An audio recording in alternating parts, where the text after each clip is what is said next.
बिस्मिल्लाहिर्रहमानिर्रहीम। अस्सलाम वालेकुम नाज़रीन, आप यूट्यूब चैनल देख रहे हैं। मैं इमरान खान हूँ। कुछ खबरें आपके साथ शेयर कर देता हूँ। सबसे पहले तो बार बार फॉर्म 45 जो है वो नए नए बनाए जा रहे हैं, निकाले जा रहे हैं। फॉर्म 47 जो हैं वो भी नए नए बनाए जा रहे हैं, यानी नवाज शरीफ के 2 मरतबा बनाए गए। कुछ और हल्कों में हैं वो खबरें आ रही हैं कि वो भी 2-2 मरतबा बनाए गए। अभी NA56 से खबर आई है कि पहले एक फॉर्म 47 जारी किया गया, फिर दोबारा दूसरा फॉर्म 47 जारी किया गया। पहले वाला ठीक नहीं बना, गलतियां दूर की गई। तो इतनी उजलत वाले इलेक्शन और ऐसे बेज़ाब्तगियों और बेकायदगियों वाले इलेक्शन तो ना कभी सुने और ना कभी देखे। यानी इतनी धांधली और इतनी अंधी धांधली तो पाकिस्तान की तारीख़ में कभी नहीं हुई जो अब हो चुकी है। यानी जो पाकिस्तान तहरीक इंसाफ के उम्मीदवारों के साथ हो रहा है, दूसरी जमात के जिस उम्मीदवार को सीट ऑफ़र की जाती है कि आपको जितवा देते हैं, आपका नोटिफिकेशन करवा देते हैं कि आप कामयाब हुए हैं, तो वो उम्मीदवार हाथ जोड़ रहे हैं अक्सर कि जनाब हम हार गए हैं, हम ये बोझ नहीं उठा सकते अपने ज़मीर के ऊपर कि हम हारे हुए इलेक्शन में अपनी जीत अनाउंस करवा दें। यानी कुछ लोग जो हैं वो ऐसे हैं, उनके अंदर ये गैरत बाकी है और वो ये कह रहे हैं। ये सूरत हाल तो हमने कभी नहीं देखी थी कि इलेक्शन कमीशन और निज़ाम वो जितवाना चाह रहा है और हारने वाला ये कह रहा है कि मैं हार गया हूँ भाई, मैं हार तस्लीम कर रहा हूँ। लेकिन इलेक्शन कमीशन कह रहा है नहीं नहीं आप नहीं हारे, हम आपको जितवा सकते हैं, आप जीत जाएं। ऐसा तो हमने कभी नहीं देखा था। फिर अब जो लोटे बनाने का सिलसिला है वो जारी है। जो सबसे पहले खबर आई लोटा बनने की, वो वसीम कादर की आई। वसीम कादर को मैं जानता हूँ, ये PMLN के अंदर हुआ करता था पहले, फिर एक दौर में इसने पाकिस्तान तहरीक इंसाफ ज्वाइन कर ली और फिर ये पाकिस्तान तहरीक इंसाफ के अंदर काम शाम करता रहा। बाद में इसको टिकट दिया गया शेख रोहेल असगर के मुकाबले में, गालिबन NA121 है, वहाँ से इसको टिकट दिया गया, ये वहाँ से इलेक्शन जीत गया। अब कहानी इतनी सादी नहीं है। वहाँ से इलेक्शन लड़ना चाहते थे जमशेद चीमा साहब, जो इमरान खान साहब के साथ आज भी कमिटेड हैं। मुसर्रत जमशेद चीमा और जमशेद चीमा, इन लोगों ने बड़ी सख्तियाँ बर्दाश्त की हैं। मेरा इनसे रब्ता भी हुआ है। इनकी प्रेस कॉन्फ्रेंस के बावजूद इन्होंने कभी इमरान खान पे हमला नहीं किया, अटैक नहीं किया और उसको धोखा नहीं दिया। बहुत सारे लोग हैं जो मुश्किलात के अंदर घिर गए और उनके कारोबार तबाह हो गए, बहुत कुछ हुआ, लेकिन वो यहाँ से इलेक्शन लड़ना चाहते थे। लेकिन उन्हें पार्टी ने हदायत दी कि आप यहाँ से इलेक्शन नहीं लड़ेंगे, तो उन्होंने अपनी कागजात नामजदगी वापस ले लिए और वसीम कादर को वहाँ से पार्टी ने टिकट जारी कर दिया। पार्टी के अंदर लोग मौजूद हैं, उन्होंने जारी करवा दिया। अब वसीम कादर वहाँ से इलेक्शन लड़ रहा था। अच्छा, मैं तो इसको अभी तक मुझे आइडिया भी नहीं हुआ कब ये पाकिस्तान तहरीक इंसाफ ज्वाइन कर गया था, मैंने कभी तवज्जो नहीं दी। मैं तो इसको समझता था ये PMLN में ही है। तो ये जो वसीम कादर है, इसने एक हल्फिया बयान भी लिया था। इसने अल्लाह को हाजिर नाजिर जानकर कहा था कि मैं हलफ देता हूँ कि मैं इमरान खान का साथ नहीं छोड़ूंगा, मैं इलेक्शन लड़ूंगा और लोटा नहीं बनूंगा, मैं इमरान खान को धोखा नहीं दूंगा, मैं अल्लाह को हाजिर नाजिर जानकर ये हलफ लेता हूँ। ये हलफ लिया वसीम कादर ने। और फिर उसकी एक वीडियो आती है जिसमें वो हाथ बांध के मरीम नवाज़ के साथ खड़ा है और मरीम नवाज़ इसके साथ ऐसे फातिहाना अंदाज में खड़ी है जैसे कि एक ट्रॉफ़ी उन्होंने जीती है और एक कोई बड़ा कारनामा किया है। और वसीम कादर कह रहा है जी मैं जीत गया हूँ, अपने हल्के में काम करवाऊँगा और मैं शुक्रगुजार हूँ और मैं पार्टी में वापस आ गया हूँ। बात यह है, अगर पार्टी में वापस आना है तो भाई बेशर्म आदमी, आप इस्तीफ़ा दीजिए, जो इलेक्शन आप जीते हैं उसको दोबारा लड़िए अपनी पार्टी के टिकट पर, फिर आप कामयाब हो जाइए और अपनी पार्टी में वापस आ जाइए। वोट आपने लिया इमरान खान के नाम पे। यानी जिन लोगों ने वसीम कादर को वोट दिया वो लोग अब सोशल मीडिया पे बता रहे हैं, बहुत बड़ी तादाद में लोग जो है वसीम कादर के घर के बाहर जमा हो गए एहतजाज करते हुए। सोशल मीडिया पे लोग ये बता रहे हैं कि जनाब आपको वोट नहीं डाला वसीम कादर, तुम्हें तो हम जानते भी नहीं हैं, हमने तो वोट डाला इमरान खान को और हमने वोट डाला शरीफ ख़ानदान की नफ़रत में और तुमने हमारा डला हुआ वोट जाके उनके आगे ही बेच दिया। यानी ये जो लोटा बना है वसीम कादर, अभी हाल ही में वसीम कादर को इस बात का पता है कि वो शेख रोहेल के मुकाबले में, शेख रोहेल असगर उन चंद सियासतदानों में से है जिनकी सीटें बड़ी सिक्योर थीं लाहौर में, जिनकी बड़ी मजबूत ग्रिप थी अपने हल्के के ऊपर। तो शेख रोहेल असगर को तो लगता था वो इलेक्शन जीत जाएगा हर हाल में, लेकिन शेख रोहेल असगर को शिकस्त अगर दी है लोगों ने तो वो क्यों दी है? वसीम कादर तो कभी सोच भी नहीं सकता, ख़ुद तो वो एक काउंसलर भी नहीं बन सकता। तो एक्चुअली वसीम कादर का मामला ये था कि उसका अपना वोट तो था नहीं, वो इमरान खान का वोट उसको पड़ा। शरीफ खानदान की नफरत में उसको वोट पड़ा, नून लीग की मुखालफत में उसको वोट पड़ा, पीडीएम की मुखालफत में उसको वोट पड़ा, लेकिन वही वसीम कादर जाकर उनकी गोद में बैठ गया। अब मजबूरी क्या रही होगी ये तो सब अपनी जगह पे है, लेकिन इस शख्स ने बयान हल्फी दिया था, इसने हलफ उठाया था अल्लाह ताला को हाजिर नाजिर जानकर। अब ये तो अल्लाह ताला का मामला है, हमारा इंसानों का तो है नहीं। एक आदमी झूठा हलफ उठाता है तो उसके साथ मेरा रब क्या करता है वो तो सारी दुनिया देखेगी, और सबको पता चल जाएगा कुछ अरसे में या आने वाले वक्त में कि ये वसीम कादिर इसने कितना घाटे का सौदा किया, और इसने एक्चुअली क्या किया कि पब्लिकली इसने अल्लाह को हाजिर नाजिर जानकर इसने हलफ लिया, लोगों को धोखा दिया और लोगों से वोट लेने के बाद उनका वोट बेच दिया। जितना वोट इसको पड़ा है उतने लोगों की ये बदुआएं लेगा। अब ये जो वसीम कादिर है ये PMLN में तो चला गया है, लेकिन क्या ये इस सीट के ऊपर रह पाएगा, ये बड़ा सवाल है। सबसे पहले बात करते हैं कि ये हुआ क्यों। यही वो खेल है जो सुप्रीम कोर्ट ऑफ पाकिस्तान में काजी फ़ाइज़ ईसा साहब की सरबराही में एक बेंच ने खेल दिया था। यानी इसका अगर आपने शुक्रिया अदा करना है तो चीफ जस्टिस ऑफ पाकिस्तान का शुक्रिया अदा कीजिए। जितने लोटे बनेंगे उसकी जिम्मेदारी सुप्रीम कोर्ट के उस फैसले पर भी आती है। पेशावर हाई कोर्ट ने बल्ले का निशान बहाल कर दिया था पाकिस्तान तहरीक इंसाफ का, और ये जो हॉर्स ट्रेडिंग है या घोड़ों की ख़रीदारी है या मंडियां लगने का जो मामला है वो उन्होंने ख़त्म कर दिया था पेशावर हाई कोर्ट ने इलेक्शन कमीशन के फ़ैसले को गलत करार देते हुए। लेकिन काजी फ़ाइज़ ईसा साहब ने कौम के ऊपर ये मेहरबानी की कि एक सियासी जमात से उसका इंतखाबी निशान छीन लिया और उसके उम्मीदवारों को आज़ाद हैसियत में छोड़ दिया। अब वो जो उम्मीदवार इलेक्शन लड़े हैं उनको कानूनी तौर पे बाउंड नहीं किया जा सकता, इस किस्म का एक तासुर मौजूद है। अब आइन और कानून क्या करता है इसका फैसला आने वाले दिनों में होगा। कुछ लोग अलग तरह की राय दे रहे हैं, वो मैं आपको बता देता हूँ। लेकिन अगर इसका सहरा किसी के सर बांधा जा सकता है तो काजी फ़ाइज़ ईसा साहब के जितने लोटे बनेंगे, जितनी हॉर्स ट्रेडिंग होगी, जितनी लालच दी जाएगी, जितनी दो नंबरी होगी, सुप्रीम कोर्ट ऑफ पाकिस्तान का फ़ैसला, वो स्या फ़ैसला जिसके ऊपर काजी फ़ाइज़ ईसा की तारीफ़ें करने वाले लोग भी उनके ख़िलाफ़ हो गए, उन पर उन्होंने तनकीद की, वो स्या फ़ैसला इस सारी मंडियों लगने की वजह बनेगा। ये याद रखिएगा, हमेशा जब भी दुआ दें तो काजी फ़ाइज़ ईसा साहब को याद रखें। अब इसमें हो क्या सकता है, देखिए कुछ मुगला का ये मानना है कि हल्के के अवाम रुजू कर सकते हैं लाहौर हाई कोर्ट से या सुप्रीम कोर्ट से या अदालत से, और वो जाकर ये कहेंगे जी हमने तो इमरान खान को वोट डाला था, इसने हमसे वोट मांगा था कि ये इमरान खान का वफादार है, इसने ये हलफ लिया था। एक और चीज़ भी हो सकती है, ये जो इसने हलफ लिया उसकी वीडियो मौजूद है।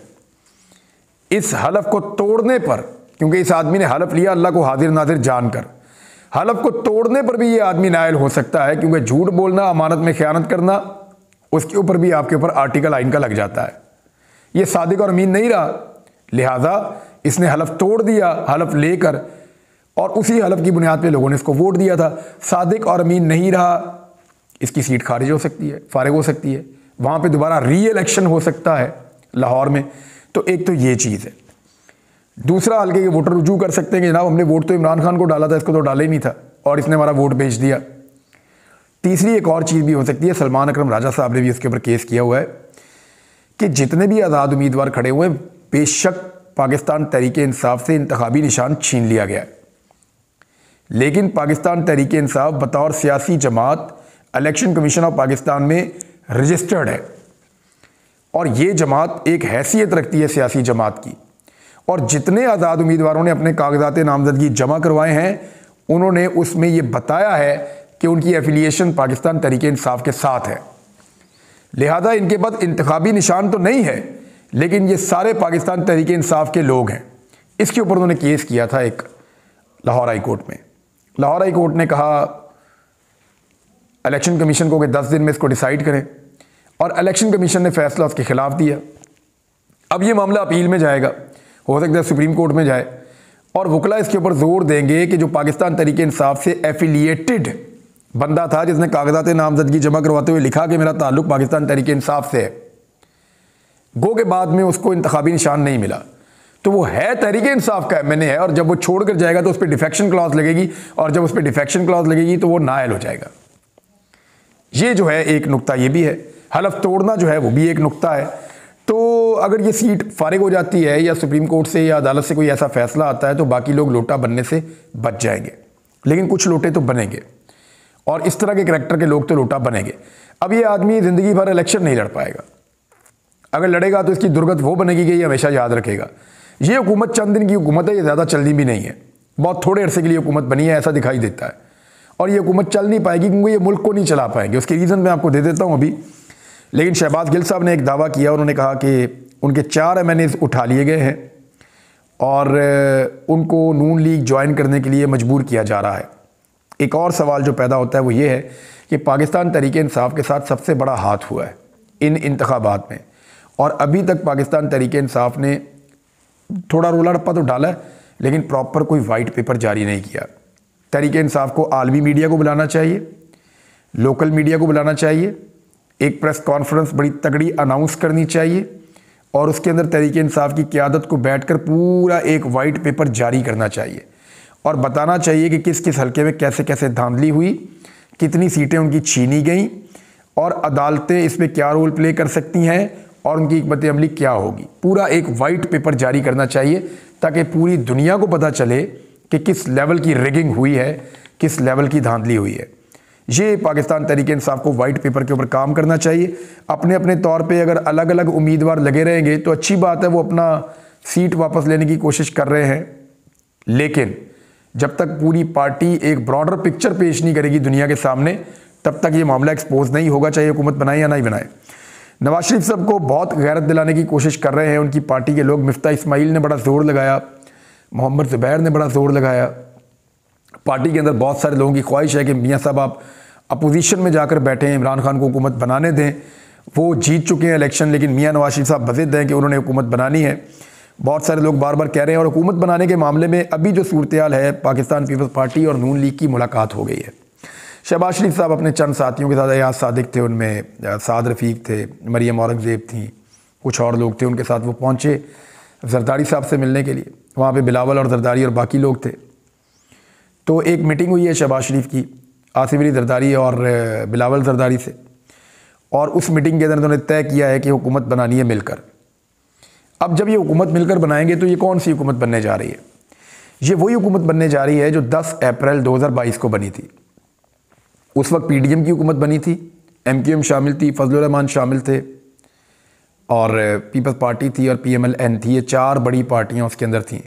फिर बलूचिस्तान अवामी पार्टी और दीगर कुछ लोग थे। ये बिल्कुल एग्जैक्टली वैसी हुकूमत दोबारा बनने जा रही है, यानी पीपल्स पार्टी, PMLN, MQM और फजलुर रहमान की पार्टी। ये तो तय हो चुका है ना कि ये 4 पार्टियाँ उसके अंदर शामिल होंगी। अब ये PDM की जमातें मिलकर दोबारा से PDM की हुकूमत ही बना रही हैं। इनकी कारकर्दगी कैसे मुख्तलिफ हो सकती है? यानी जैसी कारकर्दगी इन्होंने पहले दिखाई, मिसाल के तौर पे जब ये 10 अप्रैल को आए तब से लेकर जिस दिन ये अगस्त के महीने में वापस गए तब तक इन्होंने जो तबाही फेरी 1.5 साल के अंदर इस मुल्क में, पूरा पाकिस्तान उसका गवाह है। मईशत को इन्होंने तबाह कर दिया, महंगाई को ये 40% तक ले गए, डॉलर की कीमत ये 300 तक ले गए, पेट्रोल की कीमत को ये 300 से ऊपर ले गए। इन्होंने पाकिस्तान में कोई ऐसा एक शोबा नहीं है जिसको इन्होंने पूरी तरह तबाह बर्बाद ना किया हो। हर चीज़ को बर्बाद करने के बाद इन्होंने हुकूमत छोड़ी, फिर निगरान हुकूमत आ गई। अब PDM ने इतनी बड़ी तबाही फेरी कि अवाम ने इनके खिलाफ वोट डाल दिया।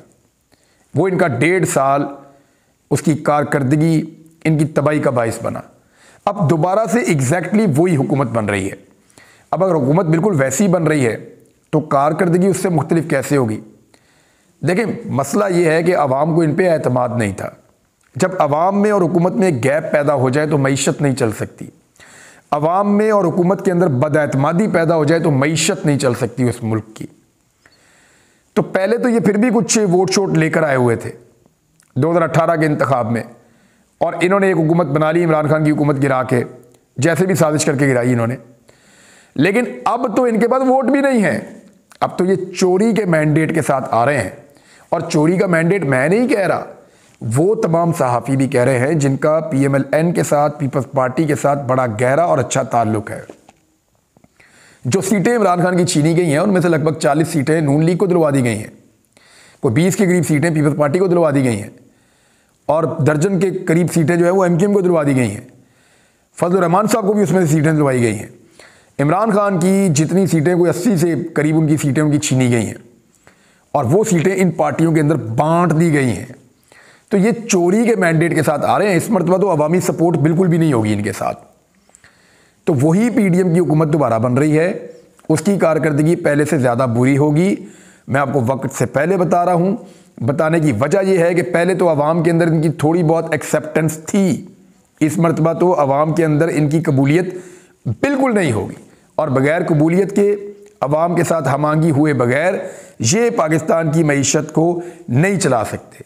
ये वही हुकूमत है जो आपने 1.5 साल देखी, ये वही हुकूमत दोबारा बनाई जा रही है। अवामी एतमाद इसके पास नहीं है। पहले तो थोड़ा बहुत मैंडेट था, अब तो अवाम इनके बिल्कुल ही खिलाफ हो गई है। इनकी नफरत में लोगों ने इमरान खान को वोट डाला था।